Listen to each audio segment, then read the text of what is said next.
Selamat berjumpa kembali rekan-rekan Pustaka Informatika. Pada video tutorial kali ini kita akan melanjutkan kembali shortcode kita yang pada pertemuan sebelumnya kita sudah berhasil membuat pengolahan data master. Jadi pengolahan data untuk data program studi. Maka pada pertemuan kali ini kita akan melanjutkan untuk mengolah data transaksi. Data transaksi kita yaitu data pendaftaran untuk mahasiswa baru. Untuk itu rekan-rekan bisa fokus kembali di project kita. Jadi project kita kemarin sudah kita beri nama PRC pendaftaran. Kemudian kita sudah membuat satu buah modul untuk koneksi. Kemudian untuk entry data program studi yang memiliki fungsionalitas untuk insert data, update data, hapus data, tampil data, dan pencarian data. Nah, rekan-rekan bisa fokus di project ini. Kita akan menambahkan satu buah form. Rekan-rekan bisa dari menu ini klik kanan, add form seperti itu, atau dari menu project rekan-rekan add form seperti ini ya. Kita open saja, kemudian untuk form name-nya kita beri FRM pendaftaran seperti ini ya. Nah, sampai di sini kita sudah bersama-sama berhasil membuat satu buah form yang kita beri nama FRM pendaftaran. Nah, untuk di transaksi ini kita akan memberikan judul atau caption di form kita ini. Nah, seperti ini rekan-rekan. Di captionnya kita buat judul pendaftaran mahasiswa baru. Nah, seperti ini ya. Kemudian di sini rekan-rekan bisa kondisikan untuk border style-nya. Jadi border style itu untuk ini ya. Penampilan yang ada di atas ini, ada caption, ada icon, ada minimize, ada maximize, ada close.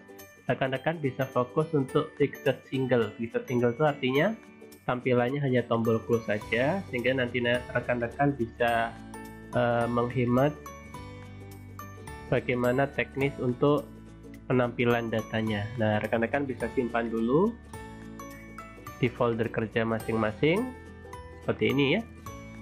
Nah, simpan saja. Nah, kemudian rekan-rekan sebelum melakukan proses berikutnya, kita akan menginstall terlebih dahulu ada komponen yang kita sebut dengan Apex ya.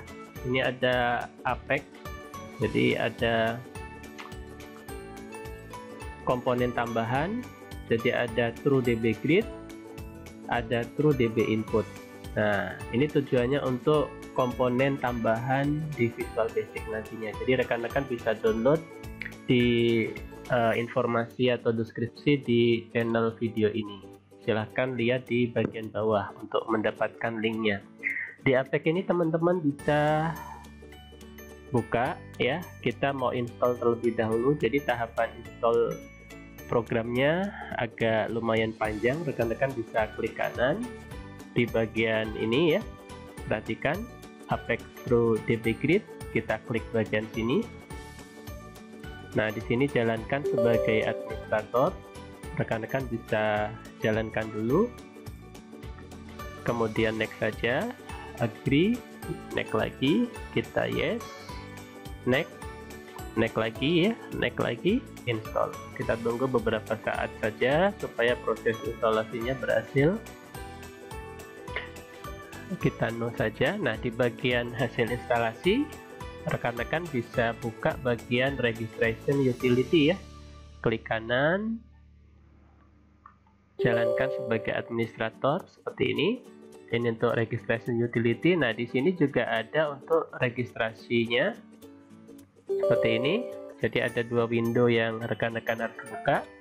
Di bagian fingerprint rekan-rekan bisa copy ya, salin. Nah, di bagian listen key-nya kita bisa masukkan di sini. Ya, sekali lagi perhatikan tahapannya ya, jangan sampai nanti bingung. Jadi di bagian hasil instalasinya ada registration utility, fingerprint-nya kita pindahkan ke file di sini, keymaker-nya seperti ini ya. Nanti otomatis terbentuk lisensi kita pindahkan ke sini, kemudian register. Thank you, prosesnya sudah selesai. Kemudian rekan-rekan bisa install lagi satu lagi TrueDB input. Nah, ini tahapannya juga sama. Jadi kita install seperti ini, run as administrator seperti ini ya. Kita tunggu, continue, next, agree, next lagi, yes, dia akan membuat directory baru di C, next lagi, install. Nah, seperti ini. Rekan-rekan tunggu, readme-nya di no saja, seperti tadi. DB inputnya klik kanan. Nah, ini ya, jalankan registration utility-nya. Ini dari hasil instalasi. Keymaker-nya kita buka di sini. Nah, seperti ini ya. Kemudian fingerprint-nya kita copy, pindahkan ke sini. Nah, listen key-nya kita pindahkan di sini. Register, thank you, sudah berhasil. Kita exit, kita close. Nah, langkah berikutnya rekan-rekan bisa tambahkan komponen efek tadi. Dari menu project pilih komponen. Jadi ada effect true. Nah, ini db number, db mask, kemudian kita cari db date.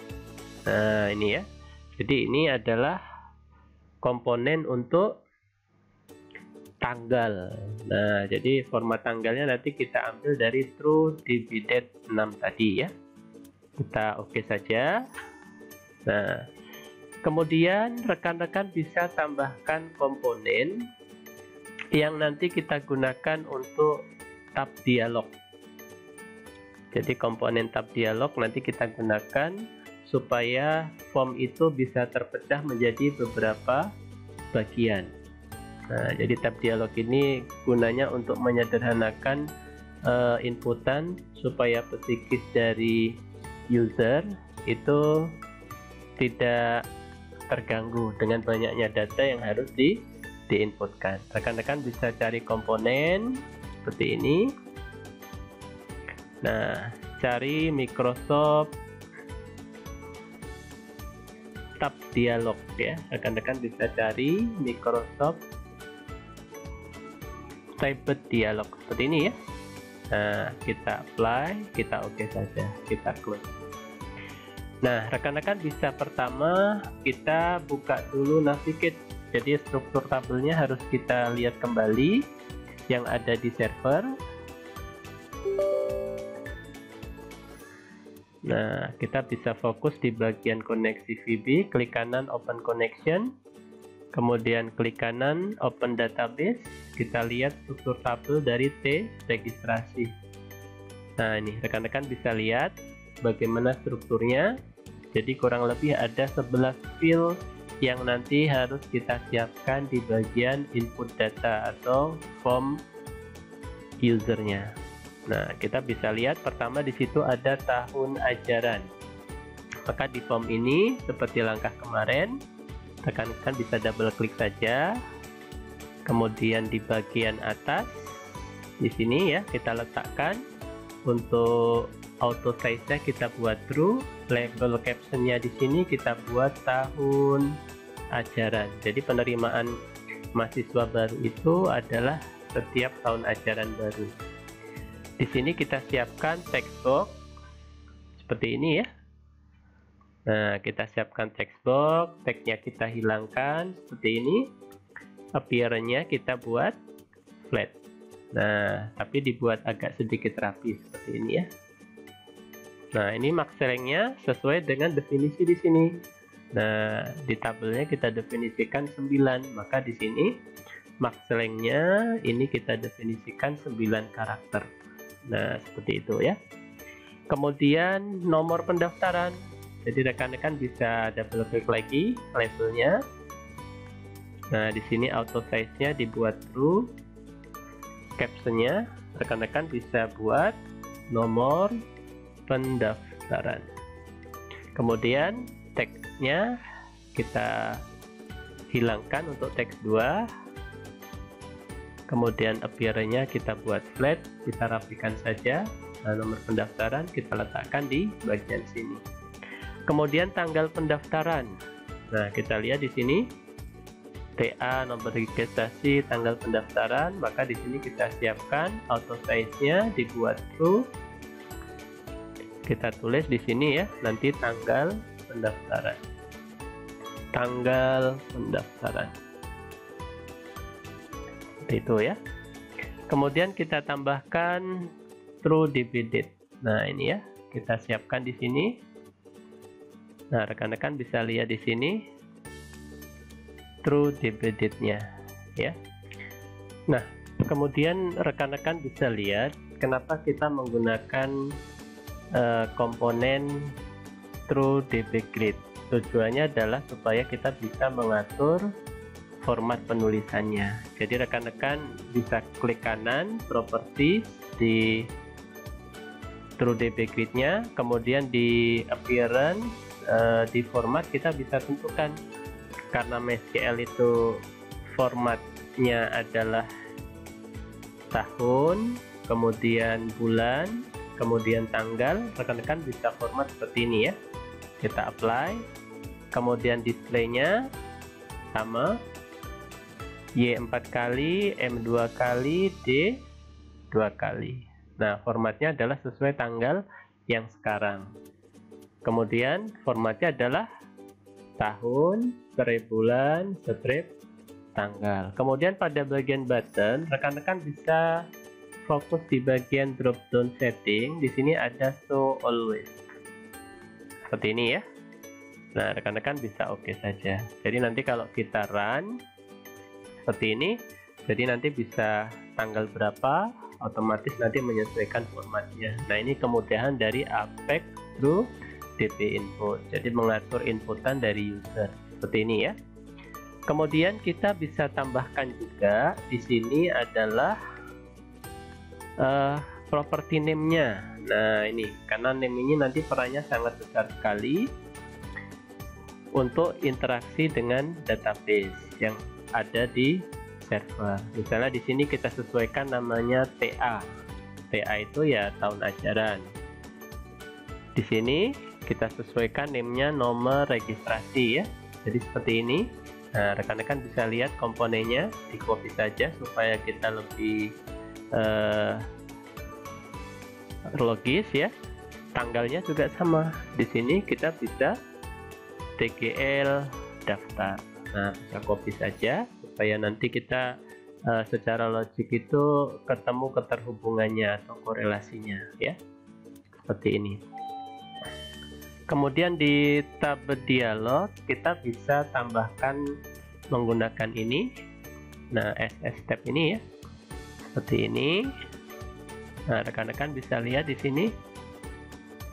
Kita buat agak longgar saja. Nah, ada tab 1, ada tab 2, ada tab 3. Nah, di tab 1 ini tab 0. Kita coba lihat captionnya. Nah, captionnya di sini kita berikan nama data mahasiswa. Kemudian di caption 2, tab 2, captionnya kita buat di sini pilihan prodi. Nah, kemudian kita buat di sini tab 3 adalah browse data. Browse data itu untuk melihat hasil penyimpanan datanya. Seperti ini ya, rekan-rekan bisa lihat di sini. Kemudian di bagian bawah bisa tambahkan comment button ya. Kita belum fokus ke kode, kita tambahkan di sini saja. Nah, di bawah sini. Nah, kemudian di sini kita berikan nama. Nah, ini untuk captionnya adalah tombol baru, captionnya tombol baru. Nah, seperti ini. Kemudian tombol yang kedua, rekan-rekan bisa double klik saja. Nah, ini ya, kita berikan tombol simpan. Simpan. Kemudian kita tambahkan beberapa komponen untuk button di sini. Nah, misalnya di sini tombol hapus. Kemudian satu lagi kita tambahkan di sini tombol close. Nah, rekan-rekan bisa fokus lagi. Kita biasanya kalau sudah punya beberapa tombol, ini kita berikan di sini CMD baru. Nah, seperti ini ya.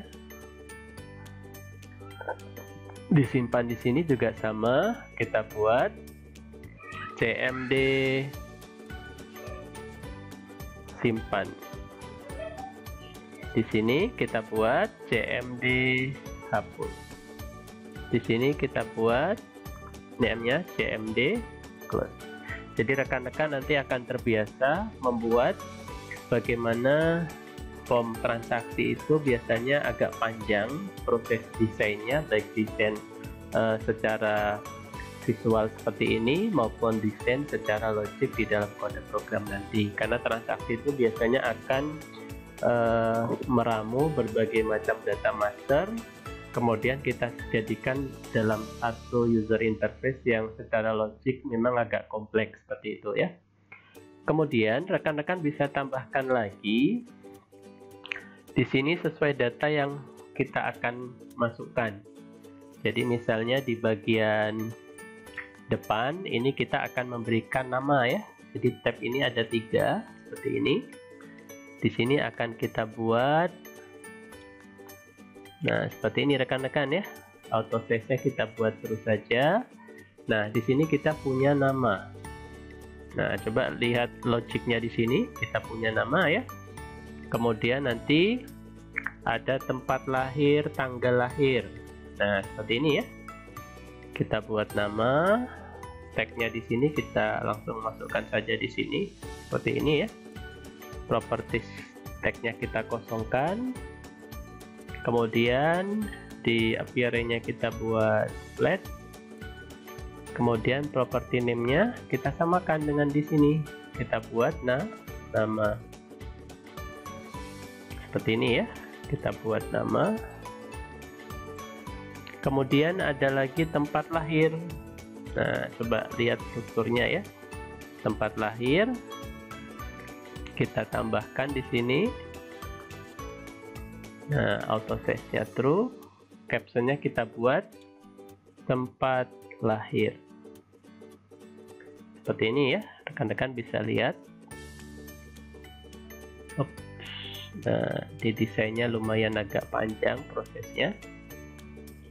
Nah, tempat lahir rekan-rekan bisa tambahkan tag di sini. Nah, tempat lahir dengan nama mungkin bisa disesuaikan saja lebarnya. Nah, ini property name-nya dibuat sama saja. Kita copy bisa dari sini. Property name-nya kita paste di sini ya. Kemudian property tag-nya kita kosongkan saja di sini. Property tag. Nah, seperti ini ya. Oke, kita simpan. Kemudian di situ ada jenis kelamin. Jenis kelamin. Captionnya kita buat saja jenis kelamin. Auto size-nya kita buat true. Seperti ini, rekan-rekan bisa lihat di sini. Dibuat yang proporsional dan yang menarik. Karena kalau kita punya form yang menarik itu secara psikologis user juga akan tidak stres ketika dia menyimpan data yang banyak, tugasnya banyak, juga secara psikis tidak terbebani. Nah, kita bisa cek di sini. Oh, tanggal lahir dulu. kita tentukan ini di bawah saja nanti. Nah, ini tanggal lahir kita pakai ini ya. Nah, rekan-rekan bisa copy saja kalau misalnya jangan copy ya, kalau copy ini kesannya kita malas. Nah, oke, kita properti saja seperti tadi. Formatnya kita ganti Y 4 kali MMDD ya, Y 4 kali MMDD. Kita apply, lihat formatnya, kemudian di button kita show always.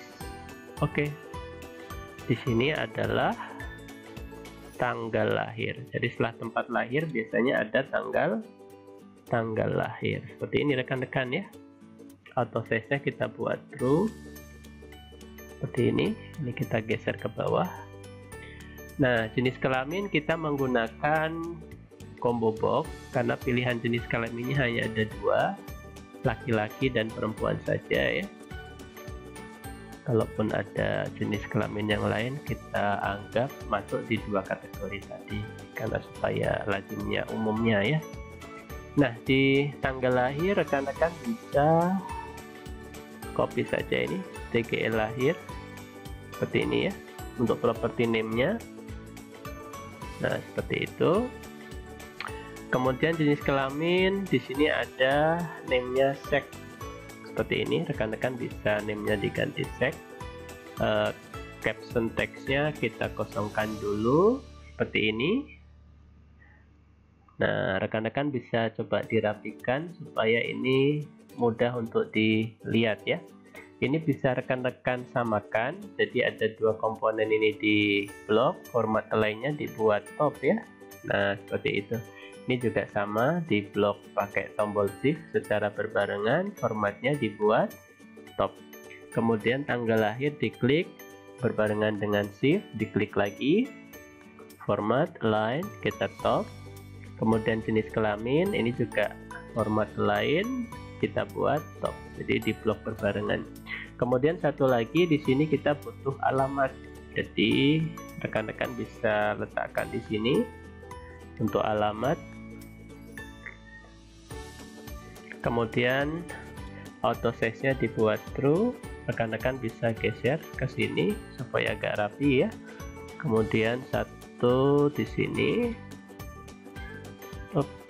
Nah, appearance-nya rekan-rekan bisa set nanti auto size. Nah, ini ya, appearance-nya dibuat flat. Kemudian nah, ini dibuat jadi alamat.